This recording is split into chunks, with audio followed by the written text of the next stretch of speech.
Recognizing Vancouver Falls Creek. Thank you, Madam Chair, and thank you, Critic, for allowing me to elbow my way in here.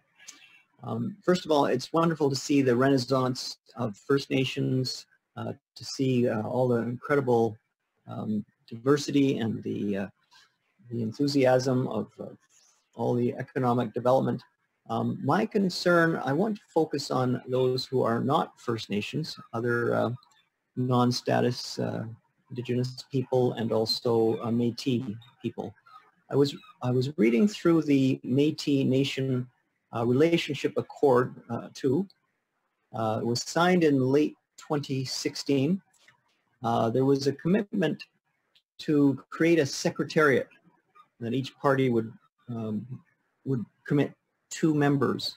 I'd like to ask the Minister, has this been done, or what efforts has been made to breathe life into this MNRA, the Métis Nation Relationship Accord? Thank you. Minister.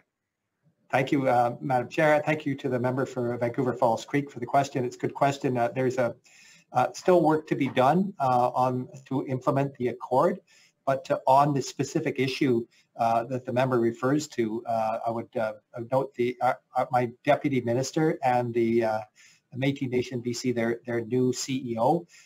They spoke earlier this week and committed to getting the secretariat up and running as soon as possible. Thank you. Member Vancouver Falls Creek. Yeah, so as I read through the accord, there's supposed to be an annual meeting with the president of the Métis Nation and the minister. I suppose that has not happened yet then? I believe it's 2016, so that would be several meetings, if I could get an update on that. Minister. Yeah, thank you very much, Madam Chair, and thanks to the member again for the question. And I myself have met numerous times with Clara Del Cal, the president of the Métis Nation BC, on a number of issues, including dealing with the Declaration Act as we were leading up to bringing that into force last November.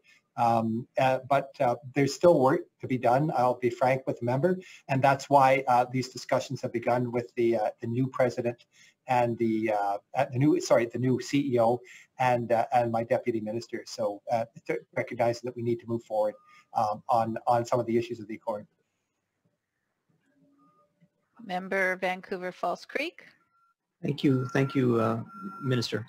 As I read through the agreement, there's a lot of emphasis on the progress report, which would be written by March 31st each year to be put on the ministry website.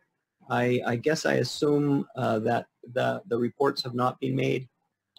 If that's true, have any progress reports been made on the issue of the Métis Nation? Minister. Thank you, Madam Chair. Again, thanks to the member for the question. So there is a progress report being developed right now. It's in draft form. It's just being confirmed. We are working with Métis Nation BC to get that out as soon as possible. Member Vancouver Falls Creek. It's excellent news. Thank you to the minister through the chair. It's, I guess, very important that the province of British Columbia should, show good faith by acting on the agreement that is being signed. Can I ask a question about funding? And I know that the Métis Nation makes up 1/3 of all Indigenous people in BC, but I'm just wondering if you could describe, if the minister could describe how he thinks about funding decisions. Is there a model? Would it be 1/3 would go to Métis Nations of funding for certain issues, or is there a hierarchy on how much funding is given based on perhaps a different formula? Minister. Yeah, thank you, Madam Chair. Thanks to the member for the question again. So our ministry funds, we're responsible for funding what's been agreed to in the accord, and that revolves around the governance of the Métis Nation BC and the work that they do. It's around the last fiscal, I think, was around $500,000. Besides that, there are various ministries that are working with Métis on a number of initiatives that are, reflective of their ministries, and so there's funding that's specific to those various ministries, but I don't have the numbers of what those are for and how much they are. I'm afraid they're just not accessible to us right now. Member Vancouver Falls Creek. Thank you, Minister. I was looking through the budget documents and I was trying to find how much was committed to the Métis Nation relationship agreement. I didn't find that. I don't know, it might be in a different fund. But for example, I know the recent gaming funds that were allocated to Indigenous people. How much of that was allocated to the Métis?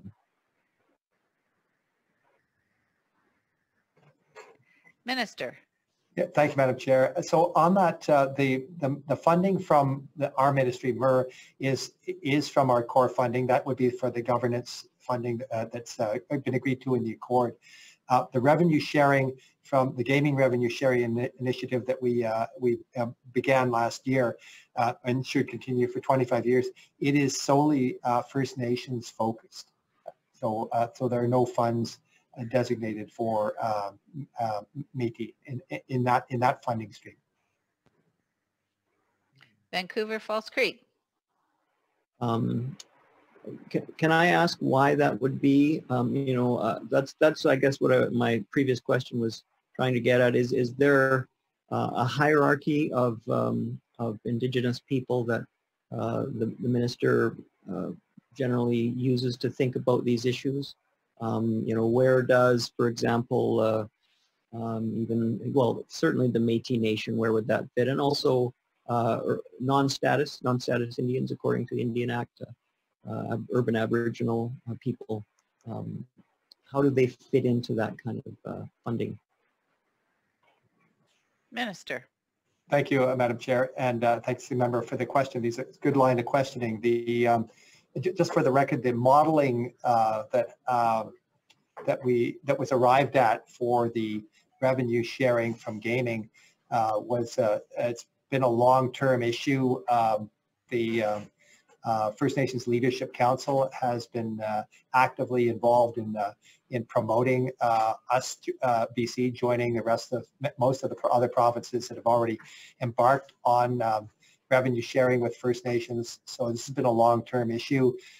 I got elected in 2005, and it was one of the first issues that I remember meeting with Grand Chief Joe Hall Stolo. He was involved in the First Nations Gaming Commission that came out of the work done from the Leadership Council.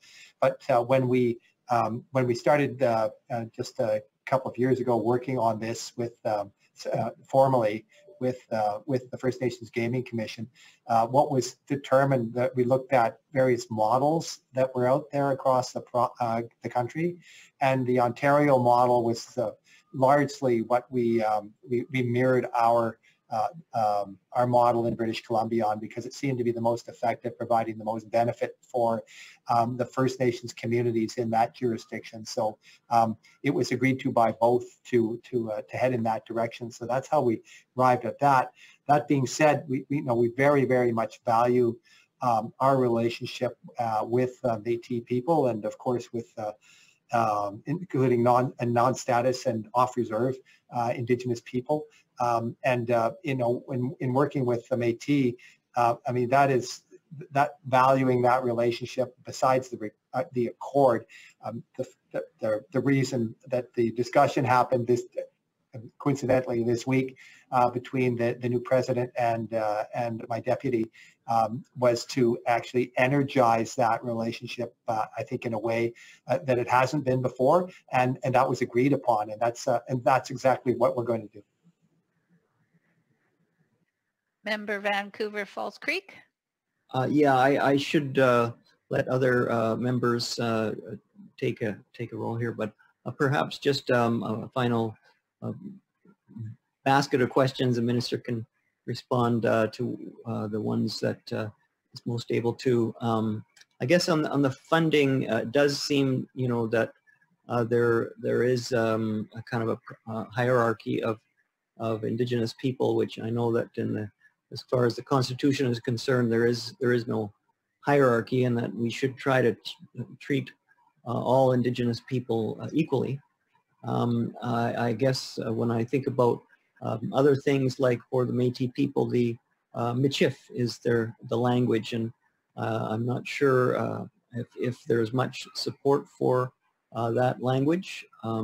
Also, just another point, some areas are looking at special economic zones for Métis Nation or for non-status Indians, and I'm just wondering if any of those have been considered by the minister.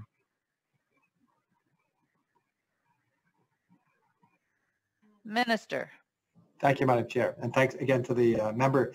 So the accord that of course spans back to 2016 and built together with the Métis, it's what we use as our guide, both parties, to find out what embodies the priorities and issues that the Métis want to talk about or work on.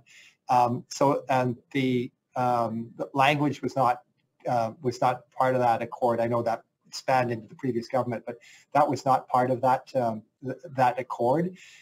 But as I mentioned, we're recognizing both Métis Nation BC and our ministry that we need to energize this process and re-engage and look at priorities. If the priorities change and languages become an issue, the Michif is of course very it's a great. I've been to a number of Métis Nation events, and it's a beautiful language, and it's a part of such a rich Métis culture. I mean, we're open to that, but it's for now, it's not been part of the priorities through the accord.